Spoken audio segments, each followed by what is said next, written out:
The Jake Asman Show on the SportsMap Radio Network. Presented by Rocket Mortgage.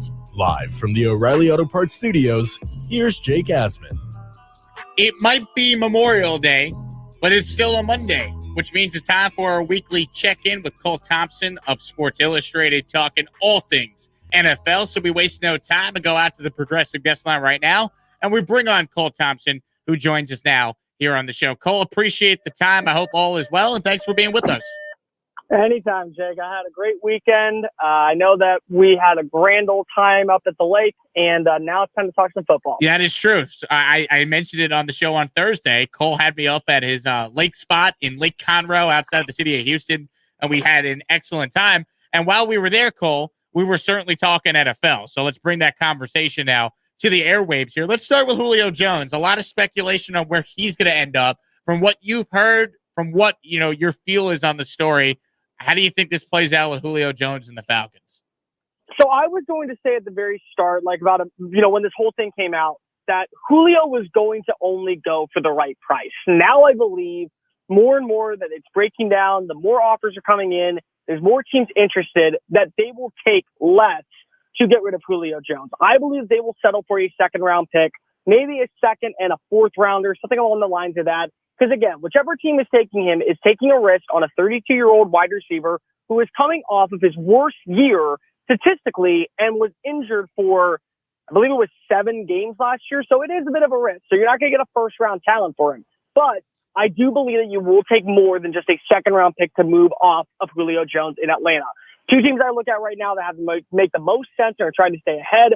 Number one is the Tennessee Titans. They lost Corey Davis. They lost Johnny Smith. A.J. Brown is a quality number one receiver, but you do need to have an extra player on the opposing side to at least help out in the passing game. A guy like Jones pairs very well with the smooth route runner like Brown, and it allows Derrick Henry to not have to worry about being the entire workhorse. And secondly is the New England Patriots. Whether or not Cam Newton works or doesn't, when you look at what you have with Mac Jones, you want to be able to have a young quarterback work with a solidified wide receiver. Get that confidence going, get that boost, get that morale back in the building. And what Foxborough is looking for is a number one wide receiver. They added 2 tight ends. They got 2 very low-end number 2s, high-end number 3s.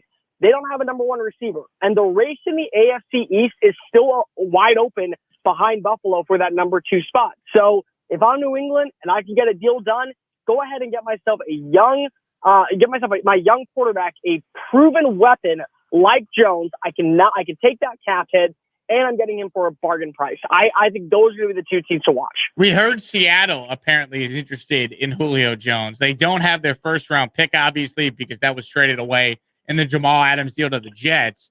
If you're Seattle, would you trade a second-round pick for Julio Jones? I would trade a second for sure. Now, the question is, would I trade anything else with it? No, I wouldn't.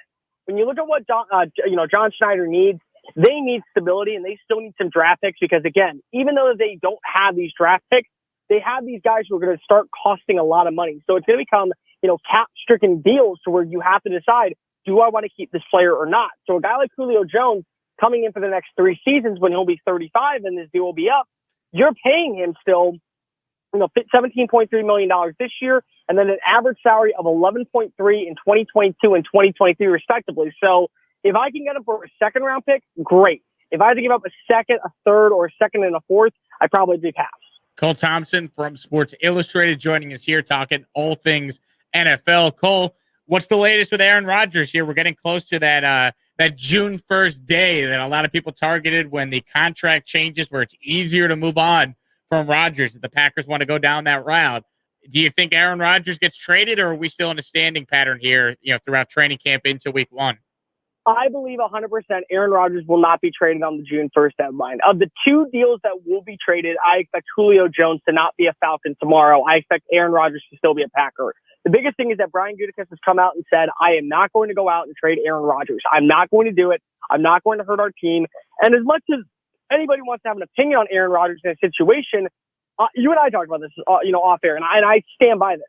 If you're trying to win now and you're Aaron Rodgers, the best team you can win with right now is the Green Bay Packers. You've proven it because you've gone 26-6 in the last 2 seasons. You've gone to 2 NFC championship games. Your defense has gotten better. Your offense still is pretty solidified. You added a lot of pieces that you lost with guys like Corey Lindsey. You replaced him with Josh Myers out of Ohio State.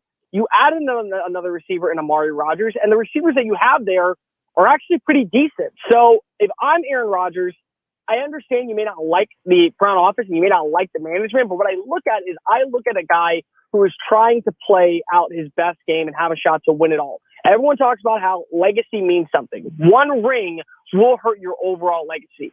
If I'm looking at Green Bay right now and the pathway that they have to go to the Super Bowl in Englewood next year, they have one of the easiest paths. Win the NFC North, very doable. Beat out guys like Tom Brady and Matthew Stafford in LA and Tampa Bay, respectively. And then whoever you're playing in the AFC, if your defense can match well with the offensive line as proven with Kansas City, you're going to win the title. I believe that he will not be traded on June 1st, and I do not believe he will be traded anytime before or after training camp.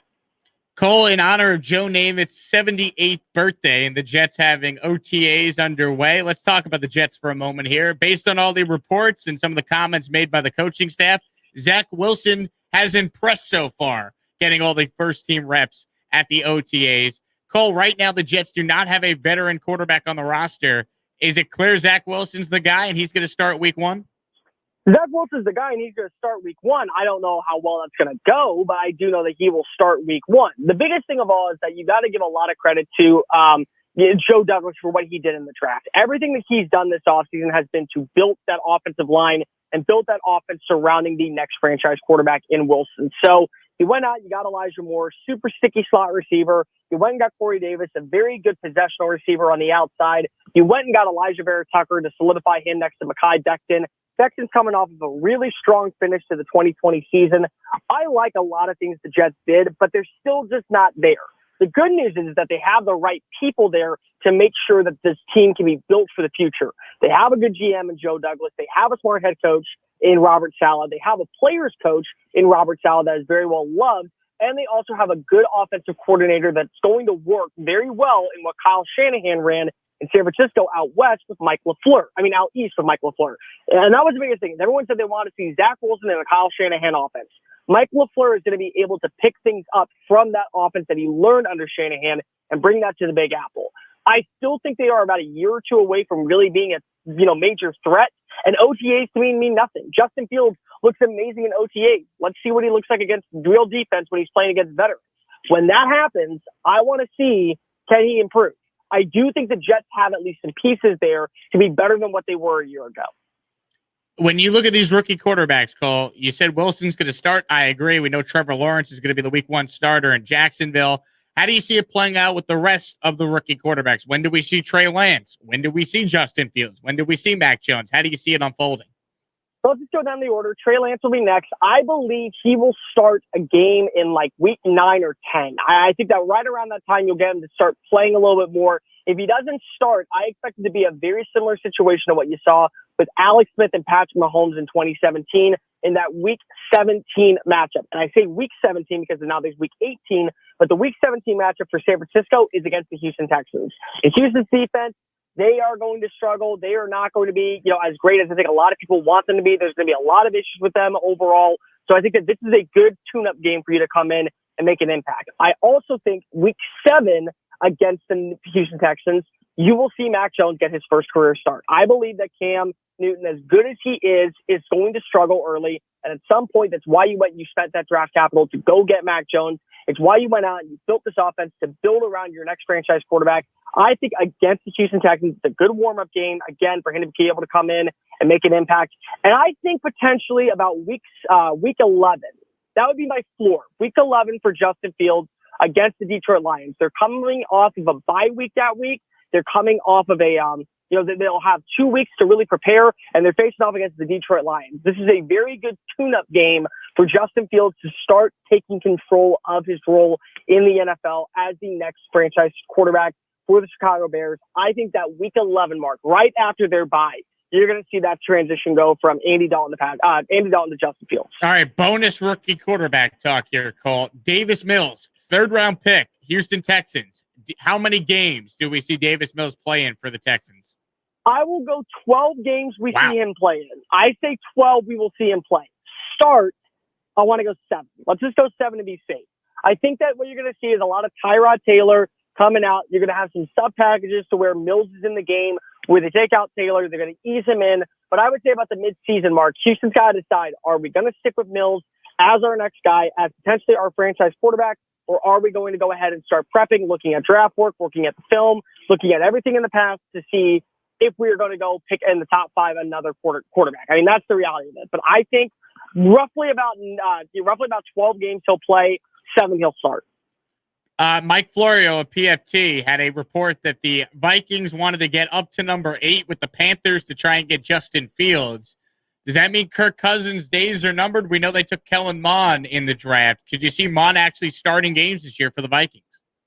I don't see him starting unless there's an injury. But what I will say is that there's now pressure on Kirk Cousins to be even more successful. You're paying this guy over $96 million, for his contract. You're trying to be able to see if you can separate yourself. And Cousins has been about your middle of the pack quarterback since his days in Washington. He still is your middle of the pack quarterback now in Minnesota. And Minnesota has a team that I think has the ability to win. I think they got a little bit better on defense. They got a little bit healthier with guys like Michael Pierce coming back from opting out, guys like Daniel Hunter playing at a full end level. I believe they will get a contract done with Daniel Hunter, and they have an offense that is ready to work. If the two guys in Wyatt Davis and Christian Darrisaw can keep this offensive line stabilized, there is no excuse for Kirk Cousins anymore, and that's why you went and you got a guy like Mond. Mond has the ability, the arm strength, the ratio, the good speed, the movement, everything you want him outside the pocket, inside the pocket, working on third and short. I think that he would work in the kind of offense that Clint Kubiak is going to run